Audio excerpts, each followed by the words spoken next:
وأشهد أن محمدا عبده ورسوله لا نبي بعده. اللهم صل وسلم على سيدنا محمد وعلى آله سيدنا محمد وصحبه ذوي الفضل والعرفان. أما بعد، فيا أيها الناس أوصيكم ونفسي بتقوى الله فقد فاز المتقون. وقال الله تعالى في القرآن الكريم: أعوذ بالله من الشيطان الرجيم، بسم الله الرحمن الرحيم. يا أيها الذين آمنوا اتقوا الله حق تقاته ولا تموتن إلا وأنتم مسلمون. وقال أيضا: يا أيها الذين آمنوا كتب عليكم الصيام كما كتب على الذين من قبلكم لعلكم تتقون. صدق الله العظيم. Ma'asyiral muslimin rahimakumullah. Alhamdulillah, puji syukur kita panjatkan kepada Allah Subhanahu wa taala yang telah memberikan nikmat iman dan Islam sehingga kita bisa berkumpul dalam kajian Ramadan di sore hari ini menjelang buka puasa dengan keadaan sehat walafiat. Bersyukur kepada Allah karena kita semua sudah berada bernafas di bulan Ramadan yang selama 2 bulan kebelakang kita berdoa agar senantiasa disampaikan kepada bulan Ramadan, dan hari ini alhamdulillah Allah sampaikan kita ke bulan yang suci ini. Salam dan salam semoga tetap tercurah limpahkan kepada junjungan kita yakni Habibana wa Nabiyana Muhammad sallallahu alaihi wasallam. Ma'asyiral muslimin rahimakumullah. Banyak hal keutamaan terhadap ibadah puasa. Setelah beberapa hari yang lalu, berapa materi yang telah disampaikan terkait tentang fadilah, keutamaan puasa Ramadan dan yang lainnya, mudah-mudahan semuanya bisa kita mengimplementasikan dalam kehidupan sehari-hari dan menjadikan ibadah kita di sisi Allah yang ibadah diterima oleh Allah dan menjadi ibadah yang Allah ridhoi dan menjadikan mendapatkan pahala Allah Subhanahu wa taala. Alhamdulillah, ma'asyiral muslimin rahimakumullah. Sebagaimana kita ketahui bahwa kedudukan puasa adalah 1/4 bagian dari iman. Hal ini merupakan kesimpulan dari buah hadis Rasulullah SAW. As-shaumu nisfu sabri was-shaumu was-sabr nisful iman. Puasa setengah dari sabar dan sabar setengah dari iman, atau 1/4 dari bagian iman. Dua hadis tersebut sebenarnya tidak hanya menunjukkan bagian puasa dan iman, tetapi juga menghubungkan puasa, kesabaran dan iman kita kepada Allah Subhanahu wa taala. Maka sabar ini menjadi indikator dari puasa, atau sabar adalah inti dari puasa. Maka kesabaran, imsak, ya,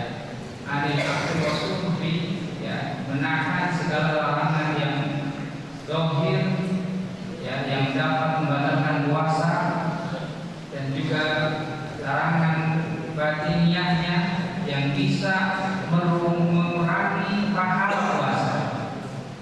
Nah, keduanya merupakan ujian yang berat, ya. Sekaligus juga merupakan merupakan apa? Barang modal keimanan, ya.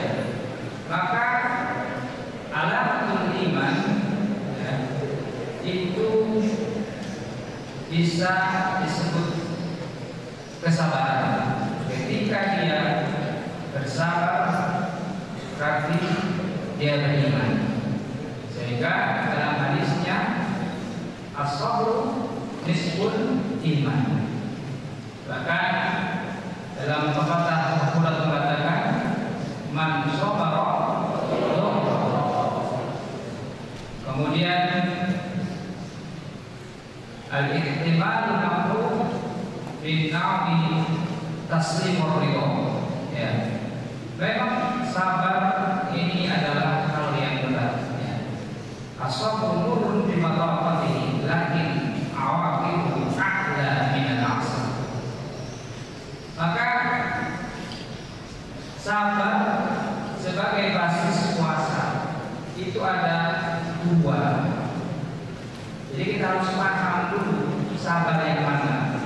Yang pertama, sabar untuk melakukan sesuatu. Misalkan sabar untuk antum belajar, ya, di pondok ini, taat, tekun, dan ikhlas menjalankan disiplin yang ada di pondok ini. Itu adalah sabar untuk, yang dalam kaidah Islam sabar untuk ini disebut dengan istiqomah, ya. Yang kedua, sabar dari. Nah, dimana kalau sabar dari ini adalah sabar atas yang kita alami, sabar atas yang kita hadapi. Sehingga ketika kita diberikan musibah, kita menerima, ya, ikhlas, ridho, dan bersabar. Nah, dan yakin di situ ada pahala dari Allah Subhanahu wa Ta'ala. Jadi tidak berarti sabar ketika antum mendapatkan nilai yang jelek, antum bersabar, udahlah biar saja nilai segini aja, yang sabar. Tidak. Harusnya sabar untuk bagaimana sabar untuk? Sabar untuk belajar lebih giat lagi, untuk mendapatkan nilai yang lebih tinggi. Itu sabar, ya. Sebagaimana khutbahnya paling giat, ya, ketika memotivasi para tentara yang menaklukkan Andalus, apa yang beliau katakan di dalam khutbahnya? Ya, ainal maqam. Kemudian setelah itu, in sabartum ala syaqi qalilan istamta'tum bil arfa'il ladzi qabilan. Begitu juga antum, jika antum sabar sedikit saja, ya, sabar tekun belajar taat di pondok ini, ya, mentaati disiplin yang ada sedikit saja, fastamtum bil arfa'il ladzi qabilan, nanti antum akan mendapatkan nikmat yang luar biasa dan waktu yang panjang. Insyaallah, ya, ada wasabru, asabru, nah, untuk, ya, sabar untuk. Nah, jadi ada dua. Maka harus kita bisa membedakan mana sabar dari dan mana sabar untuk. Ya, jadi jangan sampai salah memahami sabar yang lain dapat nilai tinggi, antum tidak, ya sabar saja, tanpa ada usaha. Bukan, sabar untuk, artinya sabar untuk lebih giat lagi belajar, lebih giat lagi dalam menggali keilmuan-keilmuan yang belum antum paham. Nah, dan untuk membedakan mana sabar untuk dan mana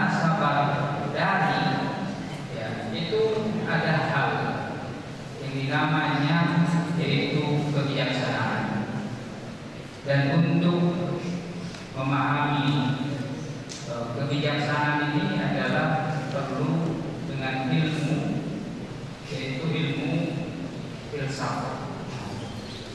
Maka kita harus bisa memahami mana sabar untuk dan mana sabar tadi, sehingga tidak mengurangi esensi dari sabar yang Allah dan Rasulnya sebutkan. Kalau dari firman Allah kan wasta'inu bis-sabri was-salah, maka dikasihkan dengan hadis Rasulullah was-sabru nisful iman, atau as-sabru ruknun minal iman.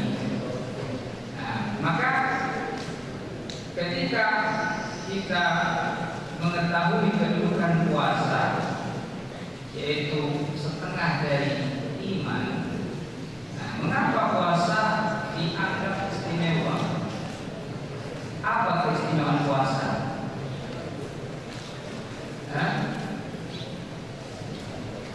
Kalau diperumpamakan,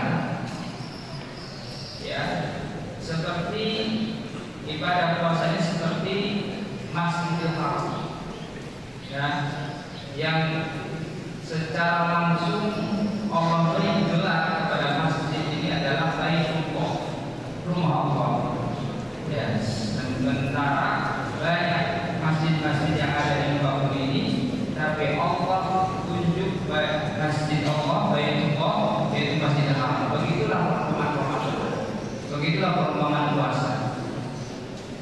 Ya, bahkan saking istimewanya dalam hadis yang diriwayatkan oleh Imam Muslim, kullu 'amal ibni Adam yudha'af al-hasanatu 'ashru amsalha ila sab'ati mi'atin. Qala Allah 'azza wa jalla dalam hadis Muslimnya, illa shaum, fa innahu li wa ana ajzihi yada'u syahwatahu wa ta'amahu min ajli. Rawahu Muslim. Ini karena keistimewaannya Ramadan, puasa bulan Ramadan, sampai Allah Subhanahu wa taala sendiri yang memberikan pahalanya. Setiap amal baik anak Adam dilipat gandakan pahalanya. Satu kebaikan balasnya adalah 10 kali lipat hingga 700 kali lipat. Sementara Allah Subhanahu wa taala, ya, dalam hadis qudsinya, kecuali puasa illa shaum, ya, karena sesungguhnya puasa itu milik aku langsung yang membalasnya. Orang yang berpuasa meninggalkan syahwat dan makannya haram. Ini saking istimewanya. Allah langsung yang memberikan pahala. Allah langsung yang memberikan pahala untuk orang berpuasa. Sehingga kalau secara makna, ya, sehingga secara makna ada dua variabel yang dimiliki oleh ibadah puasa. Jadi kan alasan kenapa puasa ini istimewa, ya, yang pertama karena ibadah puasa berbeda dengan ibadah lainnya. Kalau kita lihat ibadah sholat, ya, itu terlihat gerakannya, qiraatul Quran jelas, ya. Tapi ibadah puasa untuk mengidentifikasikan dia beribadah atau tidaknya hanya dia dan Allah. Ini ada sirri, ada rahasia, sehingga tidak terdapat ibadah lainnya, yang bisa terlihat. Ini salah satu alasannya yang menjadikan ibadah puasa ini menjadi istimewa. Kemudian yang kedua, Masyaallah muslimin, kenapa ibadah puasa ini menjadi istimewa? Karena salah satu bentuk pengekang setan yang menggoda manusia melalui syahwat dengan nyata, ya, dengan nyata. Kalau kita lihat ibadah sholat, haji, untuk mengekang setan itu kan tidak jelas, ya. Inna sholata tanha 'anil fahsya'i wal munkar. Jadi kalau dengan ibadah puasa, ya, untuk mengekang setan itu jelas, ya. Jadi dengan berpuasa tidak bisa mengontrol hawa nafsu. Nah, sehingga dengan kita bisa mengontrol hawa nafsu, ya, karena puasa itu kan bisa diperkuat dengan makan dan minum. Nah, dengan berpuasa hawa nafsu kita bisa direndahkan. Nah, sehingga inilah hal yang bisa menakas, ya, secara jelas, ya, hawa nafsu dengan berpuasa. Maka kata Rasul kan, jika ada di situ ketika dia sudah mampu untuk menikah, kemudian tidak mampu untuk menikah, maka berpuasa caranya. Ya. Nah, dua hal ini menjadikan kenapa puasa menjadi istimewa. Kemudian konteks puasa, kalau kita lihat dari dimensinya dan pemahaman-pemahamannya, yang pertama, ketika kita melihat dari ayat Al-Quran, ya, ayat Al-Baqarah ayat 183, ya ayyuhalladzina amanu kutiba 'alaikumus syiyam kama kutiba 'alal ladzina min qablikum la'allakum tattaqun. Yang pertama, tujuan berpuasa itu adalah untuk kepatuhan kepada Allah Subhanahu wa taala. Kutiba 'alaikumus syiyam, ya, diwajibkannya kalian berpuasa. Ya, karena kita sebagai hambanya yang patut untuk patuh tunduk atas perintahnya, maka ini pun khotbahnya kepada orang beriman, ya. Maka konteks berpuasa di sini adalah untuk kepatuhan, kepada Allah Subhanahu wa taala, untuk kepatuhan kepada Allah Subhanahu wa taala, bahwa kita ini adalah hamba yang harus patuh kepada Tuhannya Allah Subhanahu wa taala. Kemudian untuk yang kedua, dengan berpuasa ini adalah sarana latihan, ya, latihan atau riyadhah. Ya, riyadhah itu tadribul akhlaq nafsiyah, istibdalul hal al-madhmumah ila hal ma'mudah. Ya, dengan berpuasa kita melatih, membiasakan diri untuk melakukan hal-hal yang merubah kebiasaan yang buruk. Jadi kebiasaan yang merubah sifat-sifat yang buruk kepada sifat-sifat yang baik. Artinya dengan berpuasa ini 1 bulan penuh kita berlatih mengendalikan hawa nafsu, ya kan? Berlatih tidak berbicara kotor, ya, berlatih untuk tidak berbohong, ya, selama 1 bulan dalam berpuasa, sehingga nanti setelah dilatih selama 1 bulan, harapannya syukur, ya, di 11 bulan yang nanti yang akan datang antum tetap konsisten dengan tilawah-tilawahnya, dengan yang lainnya, dengan ibadah sunnah-sunnah lainnya, sehingga itu akan menjadikan perubahan yang dari kurang menjadi yang baik.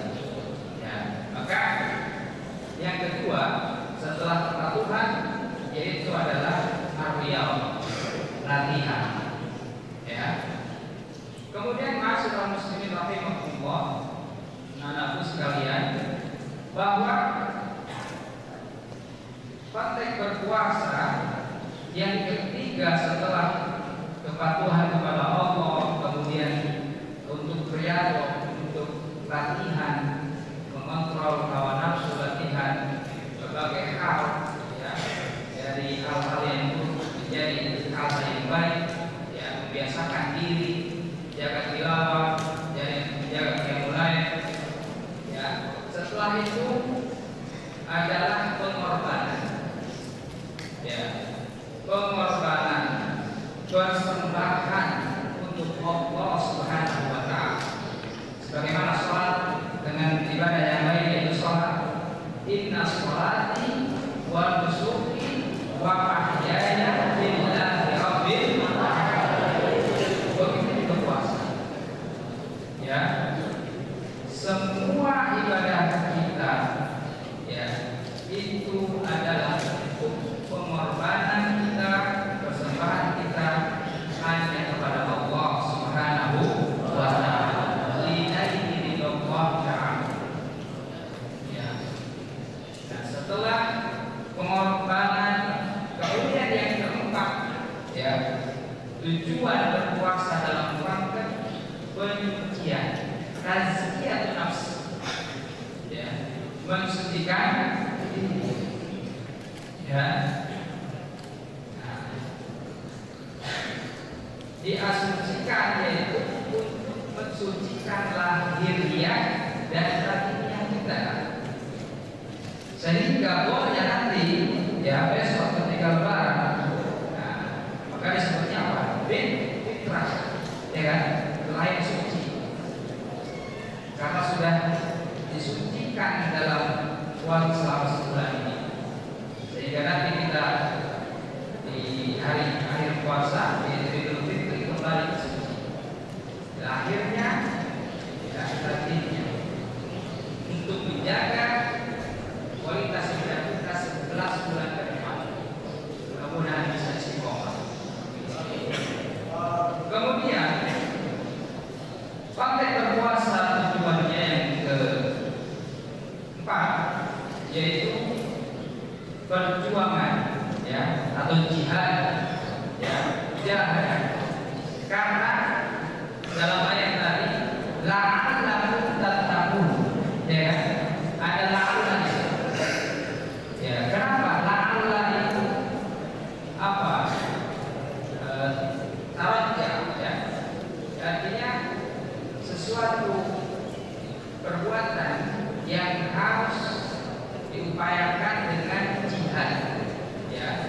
Jadi tidak bisa didapatkan dengan cuma-cuma, tapi dengan usaha, dengan mujahadah, ya, dengan jihad. Maka ketika kita ingin mendapatkan gelar tattaqun, ya, kita harus berjihad, bermujahadah untuk menjaga kualitas ibadah puasa kita, sehingga diterima Allah Subhanahu wa Ta'ala dan dijadikan sebagai muttaqin, dan nanti akhirnya kita kembali ke neraka. Bagaimana sekalian? Sebagaimana kata Rasulullah SAW setelah perang Badar, ya, kata bahwa kita sudah telah selesai dari perang kecil, akan datang perang besar, yaitu ibadah puasa. Ya, karena mujahadah kita, istilah kita untuk menjaga kualitas ibadah puasa kita, yang dari yang batalkan lahiriah dan yang batin. Secara yang lahir itu mungkin yang membatalkan, ya, yang kita makan dan yang kita yang masuk dari mulut dan yang ini, ya, ada pun yang batin ini, ya, yang bisa merusak nilai-nilai puasa kita. Kemudian konteks puasa yang selanjutnya yaitu tujuannya untuk keikhlasan, ya, untuk Islam, keikhlasan. Maka tadi di awal, ya kan, orang yang ya tahu dia berpuasa atau tidak itu hanya dia dan Allah Subhanahu Wa Taala.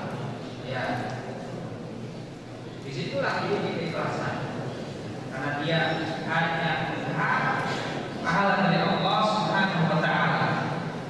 Ya, kalau misalkan bau mulut, ya, kemudian bibir kering itu tidak dijamin dia berpuasa, ya, karena tidak berpuasa pun, mulutnya masih ada gitu, kira-kira. Jadi yang hanya tahu hanya dia dan Allah, ya.